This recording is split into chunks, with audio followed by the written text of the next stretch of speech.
अब ये बताइए, मैं बयान पे आ रहा हूं फिर से, शिवपाल यादव और डिंपल यादव का जो बयान है, जिसमें शिवपाल यादव के बयान की मैं चर्चा कर रहा हूं कि महंगाई बहुत बढ़ रही है, मंदिर बन रहा है इसलिए। शिवपाल यादव अगर ये बयान दे रहे हैं तो जो मस्जिद बन रही है अयोध्या में, उससे भी तो महंगाई, उसका भी पैसा जो लग रहा है वो भी तो महंगाई और बेरोजगारी कम करने में लगाया जा सकता है, उस पर भी बयान दिया जा सकता था ना। केवल एक ही पक्ष को लेकर बयान देना है। कितना पैसा खर्च हो रहा है उस पर? मैं कह रहा हूं केवल एक ही पक्ष को लेकर बयान देना, जितना भी हो रहा है। नहीं, एक आपका चक्कर पता क्या है, दिक्कत यही है। नहीं, मैं आपसे सवाल कर रहा हूं, क्या मैं विजय भाई बस इतना पूछ रहा हूं, क्या मस्जिद में जो पैसा लग रहा है उसमें 2, 4, 10 बेरोजगारों को नौकरी मिल सकती थी कि नहीं? अगर उसमें ज्यादा पैसा लग रहा है तो उसमें भी ज्यादा पैसा नहीं लगना चाहिए। हम ये कह रहे हैं कि आप चर्च भी बनाओ, मंदिर भी बनाओ, मस्जिद भी बनाओ, लेकिन ज्यादा पैसा मत लगाओगे।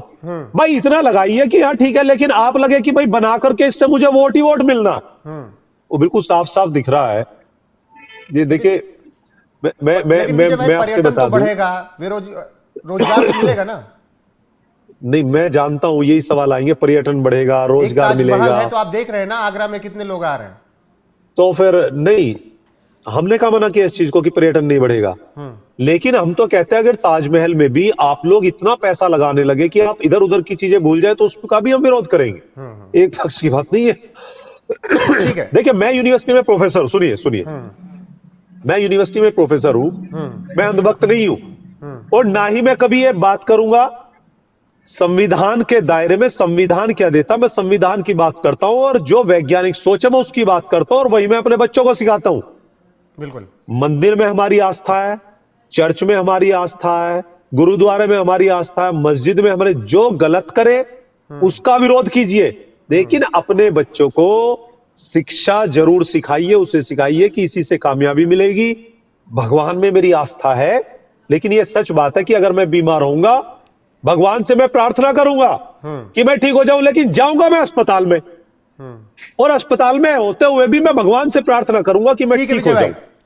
कि अगर घर आदमी बनाता है तो घर में वो हर चीज बनाता है, टॉयलेट भी बनाता है, बाथरूम भी बनाता है, कमरे भी बनाता है, डाइनिंग हॉल भी है, किचन भी है, और भगवान जहां विराजमान होते हैं उनके लिए भी एक अलग से कमरा या कोई भी जगह वो रखता है। तो सबके घर में होता है, आपके भी होगा, हमारे भी है। लेकिन ऐसा अगर प्रैक्टिकली देखा जाए कहीं होता नहीं है कि सारी चीजें छोड़ करके वो एक ही कमरे में सब कुछ लगा दे, या फिर उसको ज्यादा हाईलाइट करे। एक रोजमर्रा की तरह जो चीजें होती हैं, हमारी आस्था होती है, पूजा भक्ति हम करते हैं, वो होना चाहिए।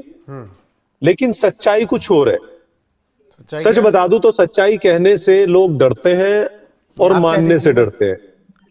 ये जो चीज चल रही है ना अभी, ये जो चल रहा है, आस्था भगवान में हमारी भी है, और शायद हो सकता है उसका कोई पैमाना नहीं है, इन लोगों से ज्यादा हो। मैं किसान परिवार से आता हूं, मंदिर भी जाना है, पूजा पाठ भी करना है, सारी चीजें मानना भी है, लेकिन उसको भुनाना, अच्छा जानते हैं सब बातें, जितने सब लोग हैं, चाहे वो मीडिया पे हो चाहे वो बाहर हो, वोट देने वाला जो एक माध्यम हो गया है कि वोट का जुगाड़ करने वाला, ये सबको पता, जो मांग रहे हैं वो भी और जो सामने वाले हैं उनको भी। लेकिन विजय जी, बीजेपी तो कभी इस बात को नकारती नहीं। बीजेपी तो हमेशा कहती है कि हाँ, हम राम मंदिर को लेकर भाई प्रचार करते हैं, उस पर हमको जनता प्यार देती है। नहीं, जनता, यही तो मैं बता रहा हूं, ये तो शब्दों का जाल है, जनता प्यार देती है। आप बिल्कुल चुनाव के नजदीक हर बार जब भी होता है, राम मंदिर के लिए कभी भी भारतीय जनता पार्टी इसलिए नहीं जाती कि आप आस्था रखिए, हमने बनाया, भगवान तो और भी है। आस्था अगर रखनी है भगवान में, हर हर महादेव बोले, शिव जी शंकर भी हैं, मां पार्वती भी है, सब कुछ है, लेकिन नहीं, उन्हें बोलने से वोट नहीं मिलता। वोट जो अच्छा मंदिर पे ही मिलेगा, राम मंदिर पे। अच्छा विजय जी, इसलिए बुलाते हैं उसको। आपको अगर ये लगता है ना, सुनिए, आपको अगर ये लगता है भारतीय जनता पार्टी, ये इसके कार्यकर्ता, ये इनकी आस्था है राम मंदिर में, अरे शाम को लगा के पव्वा और खा के चिकन पूरा, ये सिया रामचंद्र की जय बोल देते हैं, आस्था है क्या इनकी? मैं हजारों लोगों को जानता हूं, मैं मेरठ में बैठा हूं इस टाइम, ये आस्था है क्या? और हम अगर समाजवादी पार्टी में हैं तो हमको क्या कहेंगे? अगर हम कहेंगे कि ठीक है भाई, भगवान को हम मानते हैं और सब जगह है और यहां भी मानते हैं, मेरे सामने जहां मैं बैठा हूं मंदिर है, मंदिर के सामने बैठा हूं मैं, लेकिन हम ना पौवा लगाएंगे ना चिकन खाएंगे, लेकिन हम फिर भी देशभक्त नहीं है। हाँ, फिर भी हमारी आस्था नहीं होगी इनकी नजर में। नहीं और ये इनके कार्यकर्ता इसलिए उठता पौवा है पी ना, करके और अपना सड़क पे लेट के कि वो आस्था होगी, सवाल ये इसलिए- सच्चाई है। सवाल इसलिए उठता है ना विजय जी कि कार सेवकों पर जो कुछ हुआ कोई भूल नहीं पा रहा है। देखिए, मैं आपसे सवाल है मेरा ये, आप तो अच्छे पत्रकार हैं, मैं आपसे पूछना चाहता हूं, इमेजिन कीजिए आप मुख्यमंत्री होते और आपके सामने एक भीड़ है, और हम तो हजारों हजारों भीड़ धरने प्रदर्शन में देखते हैं।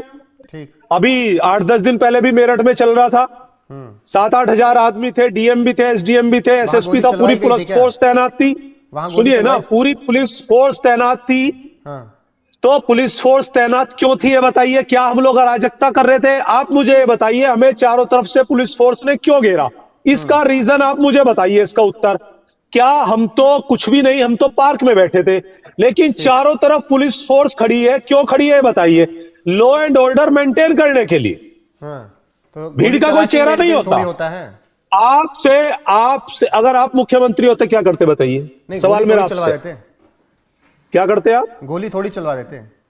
नहीं, आपसे मैं पूछ रहा हूं, डंडे चलवाते आप? नहीं ना, चलिए डंडे तब भी ऑप्शन है, आप किसी की जान नहीं, थोड़ी मैं ले पूछ रहा हूं, सकते। डंडे चलवा देते आप? आप वो तो डंडे एक चलवा ऑप्शन देते? था, चलिए वो तो एक ऑप्शन अगर था। भीड़ चलिए, अगर भीड़ आपकी तरफ बढ़ रही होती, आपके अधिकारियों की तरफ बढ़ रही होती, तो अधिकारी अगर घेर ले भीड़, तो क्या आप डंडे चलवाते या गोली चलाने का आदेश देते? देखिए, ये कहना, मैं फिर वही बात कह रहा हूं, वो जो समय होता है, जिस समय पे जो व्यक्ति होता, वो अपनी सूझबूझ से सही काम करता, लेकिन आरोप यही लगते हैं।